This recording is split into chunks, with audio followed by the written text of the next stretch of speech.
I finally visited St. Martin. This small Caribbean island, divided between the French and the Dutch, is an iconic vacation destination and home to just over 70,000 people.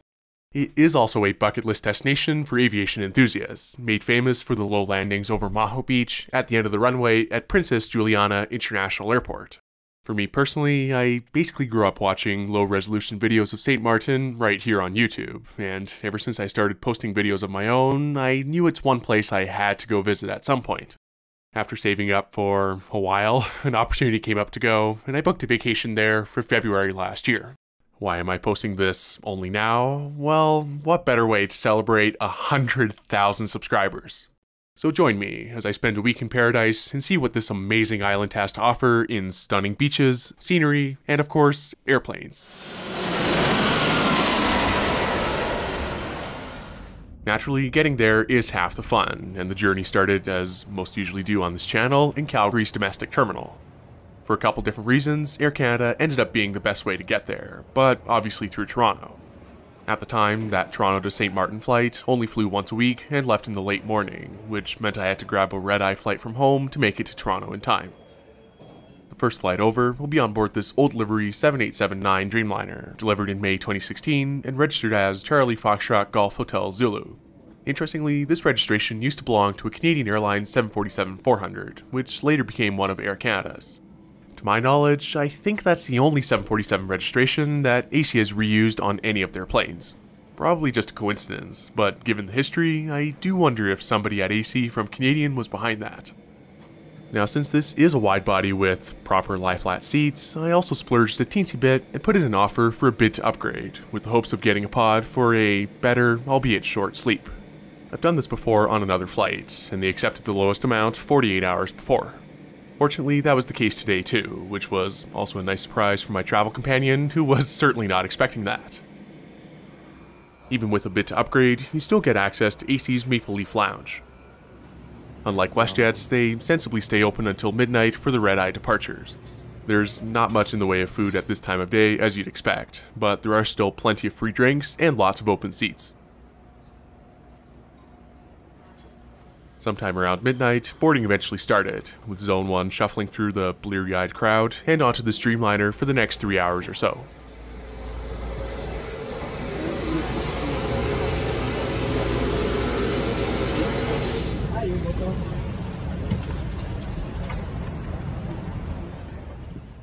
My seat over to Toronto is 6A, which Air Canada calls a signature class seat. Waiting there was this pillow, blanket, and mattress pad, all integral parts of the signature class experience according to AC. I was planning on going to sleep as soon as possible, so put the mattress pad on before I sat down. I've flown in these seats on the Dreamliner only once before, and they're very well thought out. However, they're not necessarily the focus of this video, so to avoid taking up too much time, I'll link to another Air Canada video of mine that goes into more detail. Pretty soon, the cabin service director came over, introduced themselves, made a good effort to pronounce Praglowski, and handed out the menu for this relatively brief flight. Since the times are a bit odd, there's only a breakfast service on these red-eyes, served about an hour before you land. Also, an important note if you happen to find yourself in business on the 7879, seats 5A and 5K have a missing window, along with 8A and 8K. Row 6, though, gives you pretty much the ideal 787 wing view. Although it will be an entirely night flight, I knew those engines would sound fantastic. Here's a departure from Calgary, off of runway 35 right.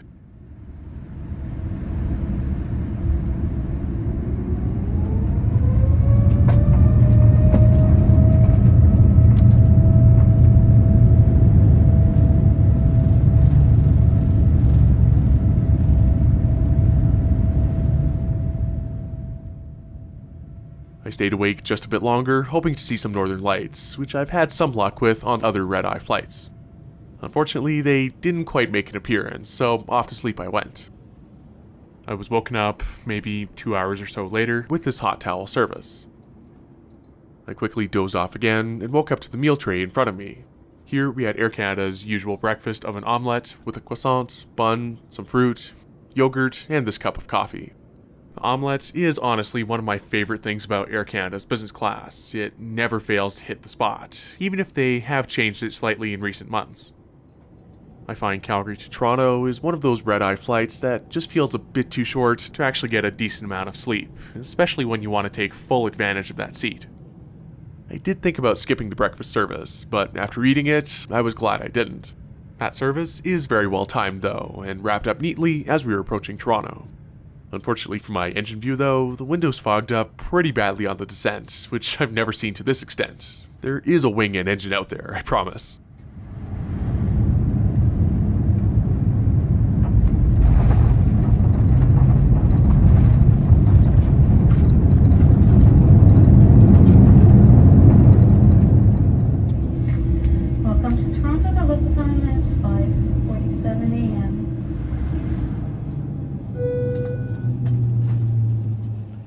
I can confidently say that was the nicest red-eye I've taken.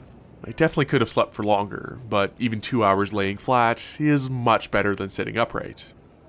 From here though, it was off to the E-gates, a very familiar shuffle for me, but not so familiar this early in the morning. Unfortunately, because of the timing of the St. Martin flight, leaving around 11 AM, this connection was almost 5 hours long. Spending that amount of time at Pearson is never a great way to start a vacation, but I found a decent enough spot, got some work done, and watched the sunrise while I waited. At the very least, it turned into a beautiful clear winter morning, and I had a great view watching this Emirates A380 arriving from Dubai. Since British Airways stopped flying theirs to Vancouver, this is unfortunately Canada's only A380 service. About an hour before boarding, the 737 MAX taking us the rest of the way was towed into the gate, a then 5-year-old one, registered as Charlie Foxtrot Sierra India Quebec. It does feel a bit strange to be boarding a narrow-body from these particular gates, but the flight down to St. Martin is another 5 hours or so the MAX is kind of the perfect type for this route. Besides, it could always be much, much worse. At this point though, you can imagine just how excited I was to actually be going here, and I was eagerly waiting for boarding to start. More than usual, at least.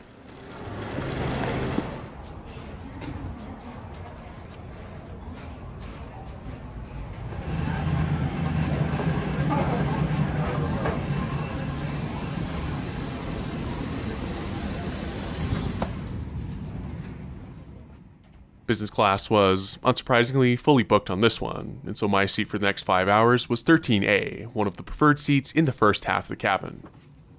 Row 13 is always a reliable choice on the Air Canada MAX, for this excellent amount of legroom and even better engine view.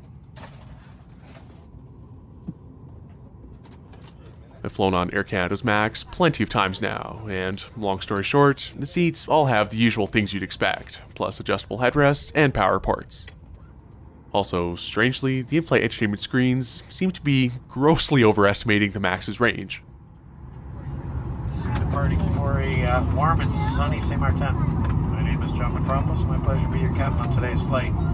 Joining me up here, and he's going to do an amazing job flying us down, is Kelly. We've got 4 hours, 31 minutes gate to gate, and eventually 37,000 feet. With that, we were finally on our way to much warmer latitudes. Here's the departure from Toronto off of runway 23.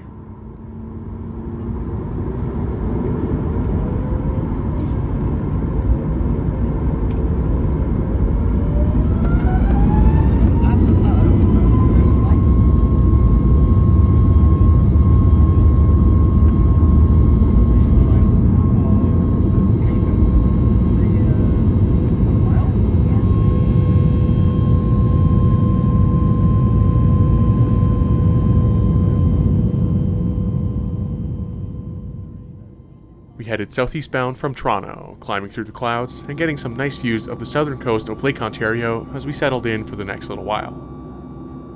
On Air Canada's MAXes, the seat back pocket contents are all the same, so you don't need to see me going through them again, but one newish thing is that they've actually brought back the physical buy onboard menus. These would later get a lot of use on this flight, with nearly everyone wanting something from there for lunch. All the more reason to sit up front, I suppose. We later crossed into Pennsylvania and flew over the Appalachians, giving us a great view of this super interesting looking landscape. The in-flight service eventually began, and I got the usual cup of Coke and bought a smoked meat sandwich plus a snack as we flew over Maryland. We made another turn right over Norfolk, Virginia, and if you look closely, you can actually see some aircraft carriers at the naval base there.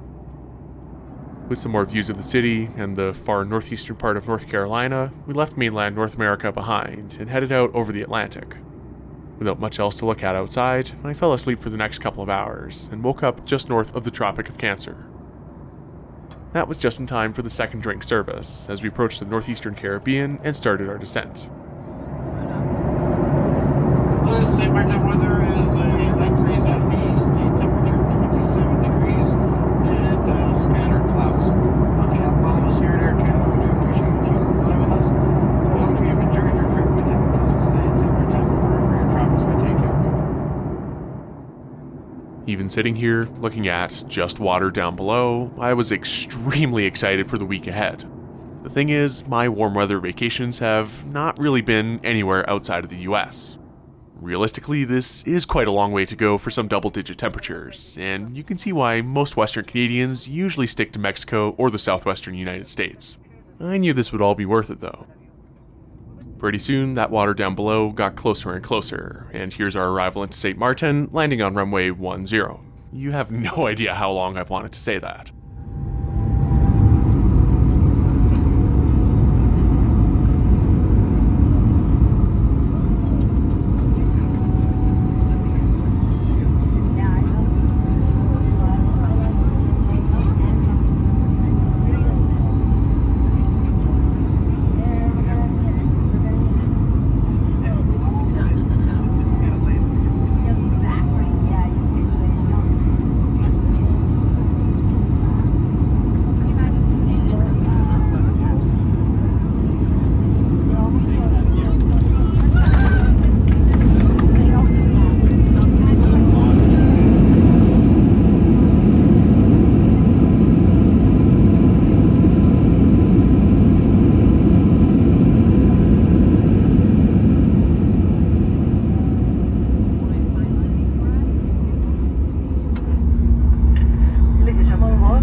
Local time, who cares what the local time? It's vacation time.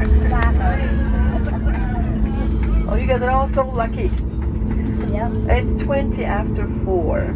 Please remain seated with your seatbelt fastened. Your baggage is stowed until the seatbelt sign has been turned off. Smoking is not permitted.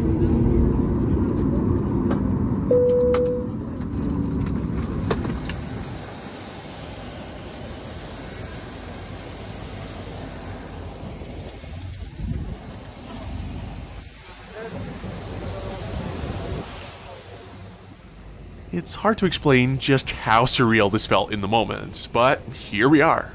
First things first, we hopped on a bus that would take us to customs, and past this Air France A330, getting ready to depart for Paris.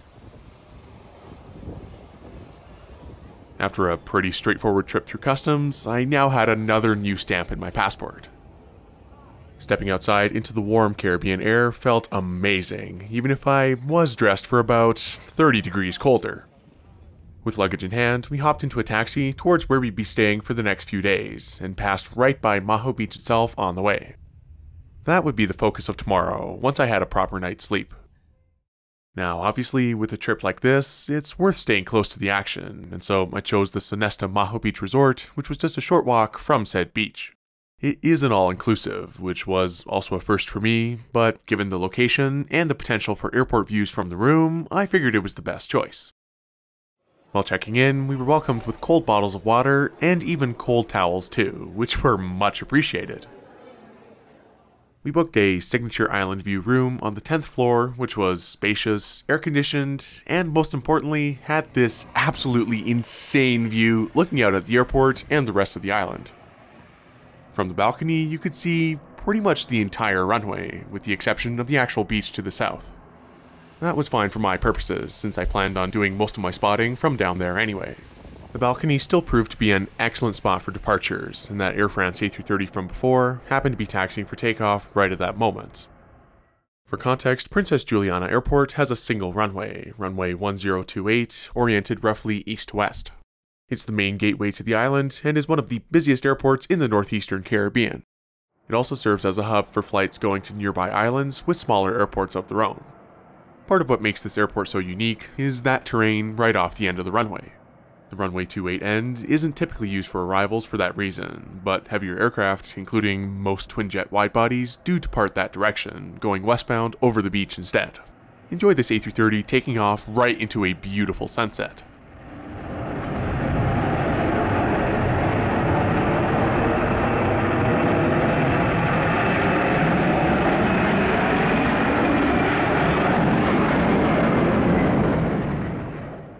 The Air Canada MAX that brought us in also departed about half an hour later, departing the usual direction off of runway 10. Runway 10 departures are accompanied by an immediate right turn after takeoff to avoid said terrain, which is quite the sight. However, it is definitely not as close as this makes it look. After settling in and getting a feel for the place, we got a delicious dinner at one of the restaurants, cooked on this lava rock. Feeling pretty tired from that red eye and a long day of travel, he was off to bed for a busy day of plane spotting ahead. I woke up very well rested the next morning to the same gorgeous view from the balcony. Seeing the actual resort in sunlight now, it is very nice and had these beautiful views overlooking that crystal clear Caribbean water. After an excellent breakfast, it was finally time to see Maho Beach in person. The location really was ideal, and it was barely a 2-minute walk down there. Finally seeing these famous signs in person felt like a childhood dream come true, as did, well, everything else about this. The sheer number of private planes that were parked here was unreal, especially one particularly large one that was tucked into a corner. Actually being here in this one location that I'd seen so many times in photos and videos, I could just imagine what it must have been like back in the days of the KLM 747s. Having said that, I think the airport put in a higher fence at some point in the last couple of years, so getting clear shots after planes cross the fence is a little bit trickier now, especially for videos. Not to be deterred though, I found this totally safe pile of rocks on the other side of the beach, which did the trick. Needless to say, that's where I spent most of the day, minus a water break here and there. Now it is a bit hard to condense an entire day of airplanes into an already dense video, so please enjoy this little montage of everything I saw. For the purists, I'll have a proper compilation of everything posted soon.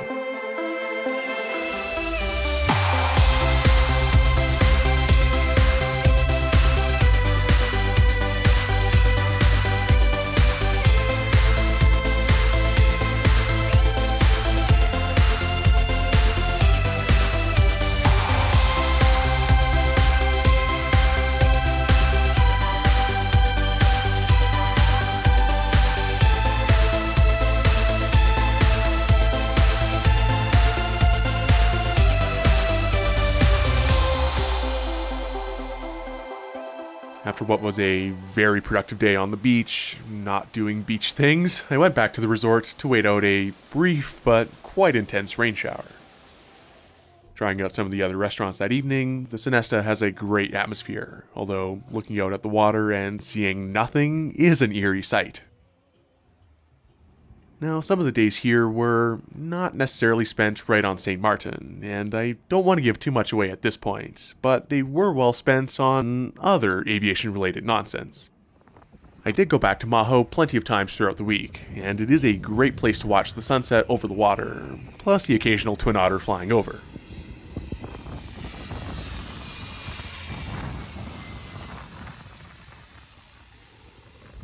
I will also just mention, one of the best things to do during downtime was just sit on the balcony with one of many strawberry slushies that you could get downstairs. Of course, airplanes are only part of what there is to see here, and on one of the days, we went out on a self-guided tour of the capital of the Dutch side of the island, Philipsburg. As mentioned earlier, the island itself is divided between the French and the Dutch, with the French side being the north and the Dutch side being the south, which also includes the airport. That makes for an interesting arrangement, which I will talk about a bit later on. The town of Philipsburg itself is on the southeast corner of the island, and also close to there is Fort Amsterdam, a historic fort first built in the 1600s. Now, the Dutch side of the island has a bus network that runs during the day and makes it very easy to get around for only a few US dollars per ride. We hopped on one that would take us towards the fort first, and then we'd walk down to Philipsburg from there. We did get a good view of Simpson Bay Lagoon along the way, and if you thought those were a lot of private jets earlier, well, these yachts were something else. We headed up into the hills and down again before getting off the bus near the fort. Looking across the bay from here, you can see the cruise ship terminal in the distance and the actual town of Philipsburg to the north. To get to the fort, you walk through another one of the resorts, and this park is just on the end of that peninsula. At the top of the hill are the ruins themselves, which have a stunning view of the bay, plus some fascinating history. Reading about the almost 400-year history of this place while looking out at this gorgeous blue water is really something. Walking through the park here, you can also see some animals and some much different vegetation than what I'm used to. From there, it was just a 15-minute walk to Philipsburg itself. The town of Philipsburg is home to roughly 1,800 people, and given the proximity to the cruise ship terminal, this main street was lined with stores, mostly souvenir shops, but also a substantial number of duty-free ones too. Now, it should be mentioned that in 2017, the island was hit hard by Hurricane Irma, the worst natural disaster in St. Martin's history. The island seems to have bounced back since then, though some parts of it, like the airport, are still being repaired. One shop owner told us that they would get tons of Canadians before the hurricane, but one major resort located on the western edge of the beach was demolished in 2018 and has yet to be rebuilt. Apparently the property was purchased by Sunwing and it's supposed to become a Planet Hollywood, but years later, nothing's happened with that yet. Still, this part of Philipsburg is very pretty, with these brightly colored buildings, murals, and a great atmosphere along the water. After grabbing a cold drink and some food on the beach, we found another bus stop and headed back towards Maho. Now, the next day, we still wanted to go a bit further and also see the French side of the island, so ended up booking a tour through the desk that Sunwing had right in the lobby. If you ever doubted the presence that Sunwing has in these vacation destinations, well, more than ever, I think WestJet got themselves a great deal. Our fantastic guide David took us the same way as yesterday at first, but this time with some stops to appreciate the view. The Dutch side of the island, as seen here, is more populated than the French side, with about 40,000 people. Officially, it's a constituent country of the Kingdom of the Netherlands, while the French half of the island is an overseas collectivity of France. Interestingly though, only the French side is part of the EU, with euros being used there, and a mix of Netherlands Antilles guilders and US dollars on the Dutch side. We made another quick stop in Philipsburg, and then continued on to the French side. Now, even though one side is EU and the other isn't, there's still free passage between the two. We stopped a little bit further from there to get a view of the Atlantic Ocean and the different landscape on the eastern coast. Also, just visible in the distance from there was the island of St. Bart's, about 20 kilometers away. Next up, we'd be heading to the capital of the French side, Marigot, and on the way, you could see this side looked quite a bit different. We also drove past the second airport on the island, Grand Casse Airport, which serves the French side, but doesn't usually see anything larger than ATR-72s. Finally, we wound up in Marigot and had some time to look around and take in the sights here. The French side of the island is physically larger, but has a slightly smaller population of around 32,000. Of course, when in France, you cannot stop here and not get some pastries. In a way, this does feel a bit more European than the Dutch side does. The views out over the water are equally stunning though, and one thing I cannot get over is just how clear it is. I could easily have spent a few days here, and if I ever make it back to St. Martin, I think I will do just that. Our very last stop on this tour was at the border crossing near the airport, where they have this monument commemorating the signing of the Treaty of Concordia. That was signed in 1648, when the French and Dutch officially divided the island between them, and it's also this treaty that allows for free movement between the two sides. This monument was unveiled 3 centuries later in 1948 on the 300th anniversary of the treaty signing. With that though, we were back on the Dutch side after a super informative and genuinely enjoyable couple of hours all around the island of St. Martin. Unfortunately though, all good things must come to an end, and after this amazing week of aviation, warm weather, and exploring someplace new, it was time to head back to the cold. Flying home would be exactly the reverse of how we got here, heading up to Toronto first, and then back to Calgary from there. The flight to Toronto left in the late afternoon, so I spent most of that last morning at Maho Beach and got a few things that I hadn't already. After enjoying one last all-inclusive meal and free drinks, we eventually made our way back to the airport. Princess Juliana Airport still looked quite temporary at this point while they finished up repairs, but the departure process was all relatively straightforward, clearing security, customs, and then making our way to the quite busy gate area. We happened to be leaving at the same time as a few flights going to the States, plus one Air France flight, so this was understandable. Prior to the hurricane, they had 4 jet bridges here, which were apparently damaged, along with the entire upper level, so everything at the time was either ramp or bus boarding. Nevertheless, they did have actual ice cream cones available post-security, which was money well spent. From here on though, the journey home was uneventful, and our plane showed up on time, another 737 MAX 8 taking us back north. As expected, we got treated to ramp boarding in some beautiful sunset lighting, and I settled into 13A once again. We ended up departing westbound due to weight, according to our captain, and got one last look at Maho Beach as we took off into the sunset. For your viewing pleasure though, I won't cut this short, and I'll leave this as the full takeoff footage.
This was one of those rare vacations where it really felt tough to leave, and the trip home was a bit of a blur after that. Long story short, this flight to Toronto involved more buy onboard food, sleeping, and a welcome back to Canada with the lights of the GTA.